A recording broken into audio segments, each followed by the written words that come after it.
Okay, we're turning off 23 and going west on Grand Bayou Road, going into Grand Bayou Village landing. You have to use boat to actually get into the village. There's no cars into there. The shrimpers and fishermen leave their cars at this landing, and then they take their skiffs over to the village.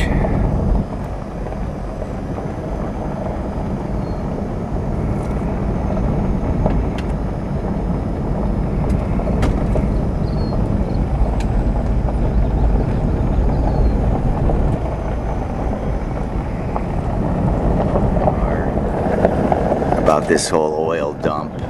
This is day 57, Tuesday, the 15th of June, 2010. Heading into Grand Bayou Village.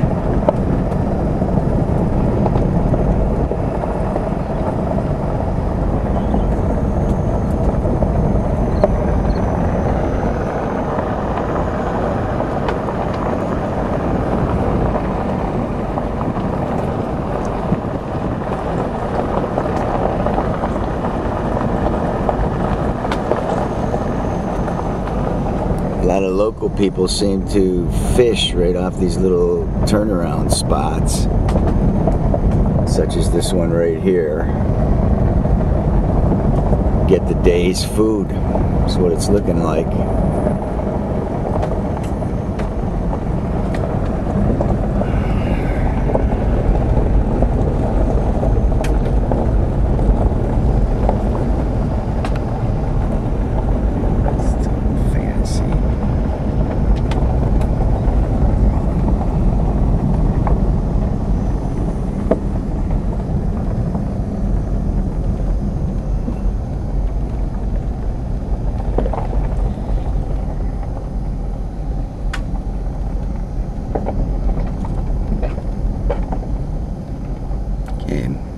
My name is Myrtle Phillips, and I'm a lifelong resident of Grand Bayou. Due to Katrina, I'm relocated to Bellchase for a short period of time, and I'm living in Bellchase at this moment. But I am also in the process of getting our state and federal recognition for our tribe, and our tribe name is the Shuwash from South Louisiana, and we have been here for over 300 years, our ancestors. We have documentation, and Katrina was a big blow to us, but the oil spill, I think, is going to be our final blow. And what we would like to see happen now is let us at least exist the rest of our lives known for who we are. Give us our state and federal recognition. Let us be known as the Shuwash Indians that were here first, and not just disappear off of the face of the map, and not know that Grand Bayou or the Shuwash Indians ever were here. And that's just what BP is doing to us. And it's generation after generation that's going to be lost to this oil spill. And I don't have any kids, but I'm the youngest of 11. And I have 37 nieces and nephews. And I would love for them to be able to know where we're from. Not to be able to just pull up to a levee and say, and point out over the marsh, say, one of those spots of grass back there is where we live. I'd like for it to be here for many, many more years. We were the first fishermen here. We were the first ones. I have documentation proving that we were here first. And if the oil spill continues on, which it don't look like it's stopping anytime soon, it will take over. We have burial grounds out in the Cheniere. We have a cemetery here on the bayou, that all of our loved ones are there. So what happens to that if we get a storm and the oil comes in and the EPA won't let us come back to the village? What do we do? What are they going to do with our loved ones? Well, it's hard to sit here and just watch it take place, because I can remember, I lost my husband right after Katrina, but I can remember taking boat rides, just going out in the evening and watching the sunset over the marsh. It's beautiful. Watching the animals in between the seasons, the otters and the nutria playing in the marsh. That's gone. It's going to be history. Where are these animals going to go? The oil and gas company have cut up the marsh over the years and left them with very little habitat to begin with. Now you have the oil coming in and killing off what little habitat they have left, along with us. So, you know, either way and no matter what they do, it's going to be very, very detrimental to us. They need to come and see the fishermen in the afternoon, since they close all of the bedding grounds. A lot of them gather here in the afternoon to just talk and visit. It's all we have left. And see in their eyes how it's really affecting them, how it really hurts. And you can see a lot of them, these are men that won't cry because they're men. You know, it's not the manly thing to do. But yet, we sit there and talk, and you'll catch every once in a while, you catch one of them leaning over to wipe their eye because it hurts. It's not something, you know, that we can avoid now. It's too late. But what can we do? I feel that instead of them studying on how to fix the problem, school is out. They need to fix it. Yeah.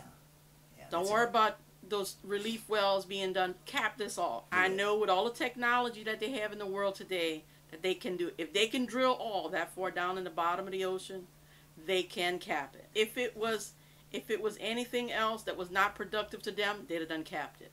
What good is it going to come to if they continue to let it spew and kill everything off in the Gulf Coast and move the people out? Right. Who is going to win? All people that work out in the field have families that live on the land. Right. They're not going to want to live around where there's contamination with their children, so they're going to move to another state. Right. So they're going to lose employees too. What, they're going to send some more from Britain to come and run their wells?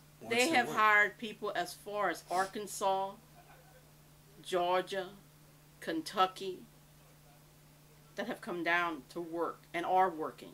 I put in an application 4 weeks after the oil spill took place to get a job, and I have yet to be called. I put in a second application 3 weeks ago, and I have yet to be called. 2 weeks ago, I have yet to be called. And I feel as though it gives you a sense of accomplishment if you're able to do something. They don't realize a fisherman's life is not a life of a person sitting in an easy chair watching a flat screen TV. They don't work a 9-to-5 job. You work when the shrimp are given. You work when you have an order for the oysters. You work when you have to. You don't just come home and, okay, well, I'm not gonna work this week. You know, I'm gonna take vacation. I don't know of any of the fishermen that has ever taken a vacation, except when we evacuate for a hurricane. That's what we all laugh about and say, okay, well, it's vacation time, you know, and we pack up on the boats and leave. Well, a lot of the fishermen, they work as a family. The wife goes out on the boat also. I know my two older brothers, their wives have trawled with them for years now. It's a teamwork. And when they have children and their children are old enough, then she is able to leave the boat and, you know, tend to the smaller ones, and the older ones go on the boat. It's just a continuation. This is the way it has been done all of our lives.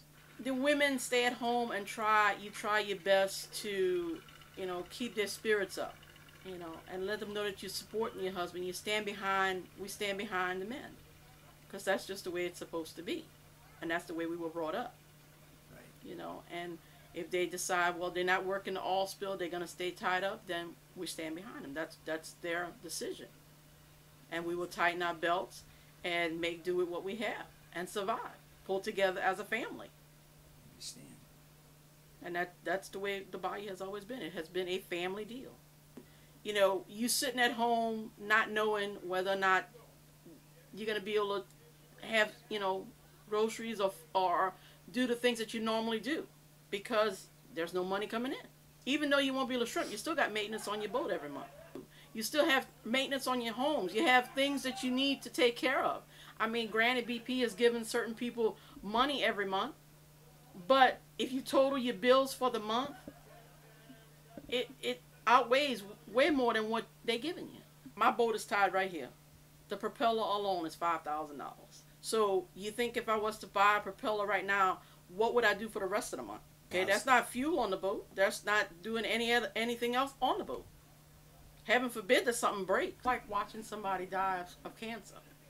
You're watching a slow death. Because if we have this little storm that's come in and push the oil all the way in, the EPA is going to shut everything down. We won't even be able to come back here anymore. So what do you do then? How is BP going to compensate us for that? I mean, when it's all said and done, BP's employees can go home. Right. They have a home. BP is not even from Louisiana. Would they, when it's all said and done and we don't have a place to go, can we go over there and live with them? Will they accept us? You know, will they let us go and fish in their waters?